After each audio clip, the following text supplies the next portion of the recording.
You're in one of 5 cities right now, the cities they'll hit first when World War III goes nuclear. And when the alert comes, when the sirens start wailing and your phone screams that emergency tone, you'll have exactly 60 minutes to make a choice that determines whether you survive or die with the stampeding masses. Let me be clear. 99% of people in these target cities already know what they'll do. They've been programmed by every disaster movie, every news broadcast, every instinct in their panic brain. They're going to evacuate. They're going to clog the highways in a desperate sprint toward nowhere. And they're going to die. Not from the blast, not from fallout, from doing exactly what everyone else does. Today, I'm going to show you 5 target cities and the tactical positioning that saves your life while everyone else runs. This is strategic survival, the 1% protocol. Rule 0. Understand nuclear stampede psychology. Before I show you the 5 cities, you need to understand why they become survivable. Human behavior in nuclear crisis isn't random. It's pattern-based, evolutionary, predictable. When the emergency broadcast activates, when that tone screams through every phone, the brain doesn't think. It reacts. And that reaction follows a path carved by millions of years of survival programming. Run from danger toward perceived safety. Here's what 99% of people will do. They'll grab their families, jump in their cars, hit the highway, every single one thinking the same thing. Get out. Get away. Drive until we're safe. That instinct feels correct because it's designed to feel correct. The problem is, nuclear war isn't a predator you can outrun. Let me show you the mathematics. Take a mid-sized target city, 2 million people, 3 major highways out. Each highway moves roughly 2,000 vehicles per hour per lane under optimal conditions. 6 lanes per route. That's 12,000 vehicles per hour per highway. 3 highways total. 36,000 vehicles per hour can evacuate. Do the math. 2 million people means 600,000 vehicles. 600,000 divided by 36,000 equals 16.6 hours to clear the city under perfect conditions. But conditions aren't perfect. The second that alert sounds, all 600,000 vehicles hit the road simultaneously. Gridlock in 20 minutes. 0 movement. We've seen this. Hurricane evacuations give us the data. Houston before Rita. 2.5 million people evacuated. Highways became parking lots. People sat in traffic 12 to 18 hours to travel 50 miles. Cars ran out of gas. People died from heat exhaustion in their vehicles. And that's a hurricane with days of warning and functioning infrastructure ahead. Nuclear war gives you minutes. You have no safe direction because you don't know where the next strike hits. The infrastructure ahead won't exist in an hour. The reality: you're in gridlock when the blast wave hits. You're on the highway when fallout drifts. You're dead. Not from radiation. From doing what everyone else does. That's the vacuum protocol. While they clog highways, strategic positions sit empty. While they burn their last gas toward nowhere, you're positioning an infrastructure they don't recognize as valuable. Their predictability creates your opportunity. Let's start with the first city. When you see it on the target list, your instinct will scream run west. That instinct will kill you. Here's what you do instead. Target Alpha, Washington, D.C. Picture the map. The district sits at the center of the Maryland-Virginia corridor. 6 million people in the metro area. The primary targets are obvious. The White House, Pentagon, Capitol Building, Andrews Air Force Base, Naval Support Facility. A 500-kiloton warhead airburst over the Capitol Building creates a 2-mile radius fireball and a 6-mile radius of complete destruction. Here's what 99% will do the second the alert drops. They'll jump on I-95 heading south or I-270 heading north. Everyone heading away from the district. Everyone thinking the same thing. Get distance. The highways bottleneck immediately because the entire evacuation force is trying to squeeze through the same choke points. The American Legion Bridge, the Woodrow Wilson Bridge, the EA-49-5 interchange. Run the numbers. 6 million people, roughly 2 million vehicles, 4 major evacuation routes. Even at maximum capacity, you're looking at 18 to 24 hours to clear the metro area, but you don't have 18 hours. You have maybe 40 minutes from alert to detonation, if you're lucky. The result is predictable. I-95 becomes a parking lot from the Beltway to Fredericksburg. I-270 gridlocks from Bethesda to Frederick. Vehicles stalled. Fuel burning. Families trapped when the blast hits. The thermal pulse ignites everything within 8 miles. The people stuck in gridlock on those highways aren't just in the blast zone. They're in their metal and glass death traps when 300-mile-per-hour winds arrive. Here's the tactical alternative. You don't evacuate. You position. The DC metro system runs 120 feet underground at its deepest points. Metro Center, Gallery Place, Foggy Bottom stations. These are reinforced concrete structures designed to handle the weight of buildings above them. When the blast wave hits the surface, you're 10 stories below it in a concrete tube that was accidentally engineered to survive overpressure. The masses see the metro as a commuter system. You see a blast shelter with multiple access points, fallout protection, and egress routes the panicked won't think to use. You have 20 to 30 minutes from alert to detonation. That's enough time to reach the nearest deep metro station, descend to platform level, move to the deepest point of the tunnel, and position yourself behind structural columns. The blast happens. The surface burns. You're in a concrete bunker 120 feet down with 8 feet of earth and building foundation above you. Thermal pulse doesn't reach you. Overpressure wave doesn't reach you. Radiation dose is fraction of surface exposure. Washington's challenge is bottlenecks. The next city's problem is water. When you're surrounded by it, everyone thinks the same thing. That's how they die. Target Bravo, New York City. This city is surrounded by water. Manhattan is an island. The obvious move kills you faster than the bomb. Picture the geography. Manhattan sits between the Hudson River and East River. 8 million people in the city proper. 19 million in the metro area. The primary targets are concentrated. Financial District, Port of New York, Brooklyn Navy Yard, multiple federal facilities. A 500 kiloton strike over Lower Manhattan creates a fireball that spans from Wall Street to Midtown. Here's what everyone thinks. Escape route. Take a boat, ferry, swim if you have to. Get across the water. That instinct is wrong. The bridge and tunnel system is the choke point. 16 major crossings connect Manhattan to the mainland. George Washington Bridge, Lincoln Tunnel, Brooklyn Bridge. When 19 million people evacuate simultaneously, every crossing becomes gridlock in minutes.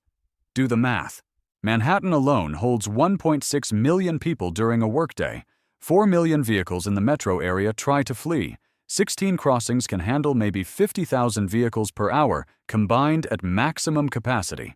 That's 80 hours to evacuate under perfect conditions. You have 40 minutes. The ferry system collapses instantly. New York ferries move 75,000 passengers daily. When millions rush the terminals, docks become crush zones. Boats overload and capsize. Even if you board, you're crossing open water with zero protection when the blast hits. Water doesn't protect you from anything that matters. The thermal pulse reflects off the water surface, amplifying the heat. The blast wave travels across water without impediment. Fallout particles don't care about rivers. They drift wherever the wind takes them. If you're on a boat in the harbor when detonation happens, you're exposed to maximum thermal radiation with nowhere to hide. Here's the tactical alternative. You don't try to leave Manhattan. You position in the deep subway system.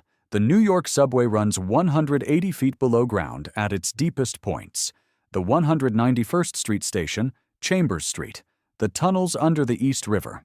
These are reinforced concrete and bedrock structures built to handle the weight of skyscrapers. When the surface burns, you're in a tunnel carved through solid rock with 15 stories of earth and infrastructure above you. While they're crushing each other at ferry terminals and burning fuel in bridge gridlock, you're descending into the deepest station you can reach. The blast hits. The bridges vaporize or buckle.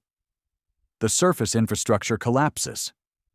You're 180 feet down in a concrete tube designed to survive the pressure of the Hudson River directly above it. If water traps you, mountains trap you worse. The next city sits in a geographic bowl. When the blast hits, you're either in the right position or you're vaporized. No middle ground. Target Charlie. Los Angeles. Geography is a weapon. Sometimes it's pointed at you. Los Angeles sits in a basin surrounded by mountains. 12 million people. San Gabriel Mountains north and east. Santa Monica Mountains northwest. Primary targets concentrated.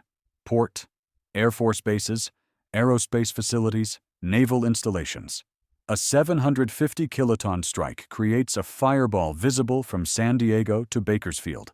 The basin acts like a bowl. When the blast wave hits, it reflects off the mountain ranges back into the valley. Overpressure doubles. Thermal pulse concentrates. Everything in the basin experiences blast effects 40% stronger than flat terrain. Fallout behavior is worse. Particles rise, then settle. In flat terrain, they disperse downwind. In a basin, they sink and stay. Mountains trap contaminated air for days. The evacuation routes are geographic suicide. 3 major passes out. I-5 through Tejon Pass, I-15 through Cajon Pass, Route 101 through Conejo Grade. Each pass is 2 lanes per direction, climbing thousands of feet. When 12 million people evacuate through 3 mountain passes, gridlock happens instantly. Run the numbers. 12 million people means 4 million vehicles. 3 passes move 15,000 vehicles per hour combined. That's 266 hours to evacuate. You have less than 1. The passes become parking lots, vehicles stalled on steep grades. No forward, no back. When the blast hits, thermal pulse ignites everything on those exposed mountain roads. The tactical positioning depends on elevation and wind shadow. Position on windward side of elevated terrain, blocking line of sight to ground zero. San Gabriel foothills northeast. Elevation 1,500 to 2,500 feet. High enough above fallout layer. Low enough not exposed on ridgeline. Blast wave passes over if terrain creates pressure shadow. Thermal pulse needs line of sight. Hill between you and fireball means survival. Fallout comes, but you shelter in concrete with reduced contamination. Timing is unforgiving. 10 minutes late and you're trapped in gridlock. The 4th city is where most preppers already have their plans. That's the problem. When everyone thinks the same way, you need to think differently. Here's what they missed. Target Delta, San Diego. Everyone with a Prepper Forum account thinks they know this one. San Diego sits 120 miles south of LA. 3 million people. Military concentration is extraordinary. Naval bases, Marine Corps Miramar, submarine base, defense contractors. A 500 kiloton strike creates overlapping blast zones covering half the city. Preppers focus here because of proximity to military targets. They've planned for years. Read the same forums, bought the same gear, mapped the same routes. The conventional response is unanimous. Evacuate east into desert or north into mountains. Get distance. Reach rural areas where population is low. That response was correct 20 years ago. Now it's suicide. The problem is saturation. Every prepper has the same plan. Bug out on Route 8 east toward Alpine or I-15 north toward Temecula. Rural areas were empty in 2000. Now they're packed with prepper properties. When the alert sounds, 50,000 preppers hit the same 2 routes. Route 8 is 2-lane mountain highway. I-15 bottlenecks at Escondido. The rural towns have populations of 2,000 to 5,000. When 50,000 people arrive, those towns become war zones. The desert offers nothing. Water scarcity is extreme. Summer temperatures hit 115 degrees. Without infrastructure, you're dead in days. The mountains are better, but every position is claimed. You're not finding wilderness. You're finding armed property owners who've been preparing for this. The tactical alternative. You don't bug out. You position an urban infrastructure that survives. San Diego has underground parking built to seismic codes, concrete and rebar for earthquake forces. Below grade, natural shielding. Convention center parking. Horton Plaza. Hospital garages. While preppers gridlock on Route 8, You descend 3 levels underground. Blast happens. Surface burns. You're in concrete accidentally engineered for overpressure. Immediate shelter underground for blast and initial fallout. Strategic movement after 48 hours when radiation drops. Surviving infrastructure becomes your resource base. Rural areas are overcrowded. Urban infrastructure sits damaged but usable. The last city isn't the most obvious target. That's exactly why it's on the list. When it gets hit, 99% won't realize they're in a target zone until it's too late. Target Echo. Chicago. Not every target is obvious. This one catches millions unprepared. Chicago doesn't look like a primary target. No major military bases in the city proper. No Pentagon. No naval yards. It's an economic hub, a transportation center, a financial district. People see Chicago as a secondary concern compared to DC or San Diego. That complacency is fatal. Here's the strategic reality. Chicago is the rail hub of North America. 30 major rail lines converge here. It's the third largest cargo airport. The commodity exchanges trade trillions in futures. Destroy Chicago and you collapse supply chains across the entire continent. Military planners understand this. The population doesn't. When the alert drops, Chicago experiences something the other cities don't. Total chaos from zero preparation. DC has evacuation plans. San Diego has preppers. Chicago has millions of people who never considered they were in a target zone. No shelter plans, no positioning strategies, pure panic. The tactical advantage is exactly this lack of preparation. While DC's highways gridlock with semi-prepared masses and San Diego's routes fill with competing preppers, Chicago's evacuation is completely disorganized. That disorganization creates gaps. The positioning strategy is the Chicago Pedway. 40 blocks of underground tunnels connecting buildings in the loop. Climate-controlled pedestrian walkways built for winter commuting. When the blast hits, you're in a concrete tunnel system below street level with multiple access points and egress routes through connected basements. The Pedway wasn't built as a shelter. It's a convenience network, but it's reinforced concrete with 20 to 40 feet of building foundation above it. Blast wave passes overhead. Thermal pulse doesn't reach underground. You're in a ready-made fallout shelter that 99% of the population doesn't know exists or doesn't think to use. You now have 5 tactical maps, 5 positioning strategies. But before you think you've got it figured out, let me tell you what nobody else will. The dark truth about nuclear war. The part nobody wants to talk about. Every strategy has limits. Here are yours. EMP, electromagnetic pulse from high-altitude detonation fries every electronic device in a 1,000-mile radius. Your car is dead in the driveway. Your phone is a brick. The tactical positioning I just gave you means nothing if you can't reach it because your vehicle won't start. You're walking. Maybe you live 3 miles from the metro station. Maybe you make it. Maybe you don't. Radiation. The blast survivors face 2 weeks of peak fallout danger. You need shelter with adequate shielding. You need water. You need food. You need to stay underground for 14 days minimum while radiation levels drop from lethal to survivable. Most people won't have the resources. Most shelters won't have the supplies. Secondary collapse. Supply chains are gone. Hospitals are gone. Police, fire, emergency services are gone. The infrastructure you're relying on exists for maybe 72 hours after the blast. Then it's you, the supplies you have, and the people around you. Some of those people will help. Most will compete. Some will take. The human factor is worse than radiation. Organized groups beat individuals. Always. Your tactical positioning might put you ahead of the 99%. But there's still a 1% that's organized, armed, and thinking the same way you are. When they find your position, you negotiate or you lose. The blast radius is luck. You can do everything right and still be in the fireball. Perfect positioning, perfect timing, perfect execution. Then the warhead hits 500 meters closer than you calculated. That's not strategy. That's probability. Better odds isn't guaranteed survival. It's just math. Better positioning, better resources, better knowledge. That puts you ahead. It doesn't make you invincible. So here's your choice. You can close this and hope you'll figure it out when the sirens start. Or you can do the reconnaissance that 99% will never do. Your move. We're at the end. What do you do with this information? You can close this tab and go back to scrolling. Hope you'll remember when the sirens start. Tell yourself you'll look into it later.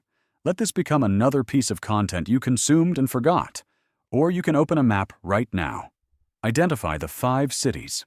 If you're in one, map the targets, primary installations, expected blast radii, conventional evacuation routes, then map your tactical positions, metro stations, underground parking, pedway access, building construction, depth below grade.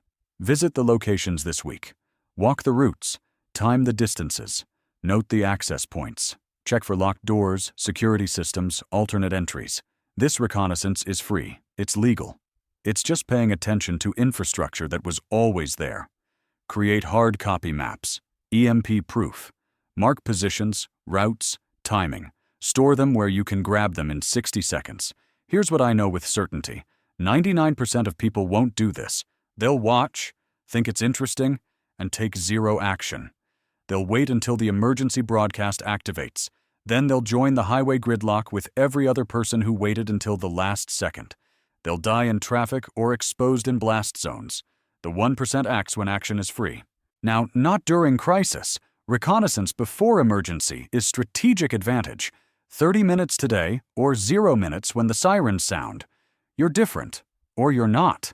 Nuclear exchange will happen, eventually. Your choice determines which side of the 99-to-1 divide you're on. When the sirens sound, you'll know exactly what 99% of people don't. Welcome to the 1%. Class dismissed.